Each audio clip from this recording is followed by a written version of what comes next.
Oui, alors le château, on pense que la partie qui est derrière moi date peut-être du XIIIe siècle. C'est le donjon. Donc c'est la première partie du château, celle qui appartenait aux seigneurs de Barrières, les fondateurs du lieu.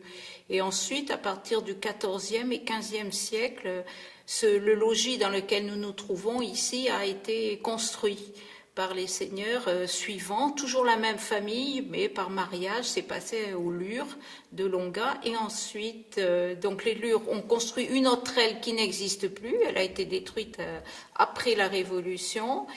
Et après, donc, c'est passé au taille-fer, qui l'ont gardé jusqu'en 1805.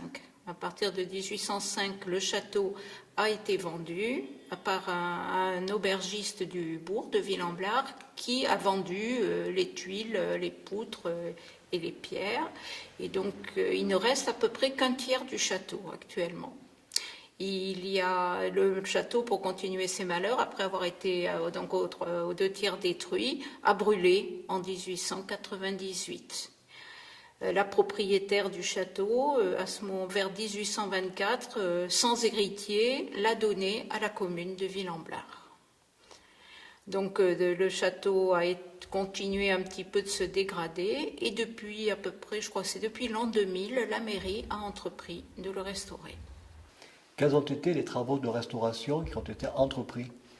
Alors, depuis, il y a eu presque 4 tranches de travaux. D'abord, une première partie où il a fallu consolider les murs, étant donné qu'il faut imaginer qu'en l'an 2000, il n'y avait pas de toit, il n'y avait que quelques murs, et le château n'était occupé que par les pigeons.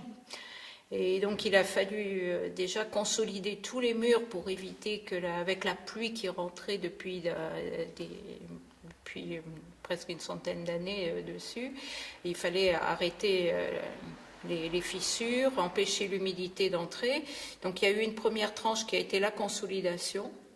Ensuite, il y a eu une deuxième tranche qui a été de remettre les planchers et faire une toiture. Et une troisième tranche pour finir tous ces travaux. Et maintenant, il va y avoir une 4e tranche, parce que si vous regardez vers le bourg, il y a toute une façade éventrée, et donc il va y avoir une tranche de travaux pour boucher cette façade éventrée. On en est à la recherche pour l'instant, l'architecte est en train de faire des projets.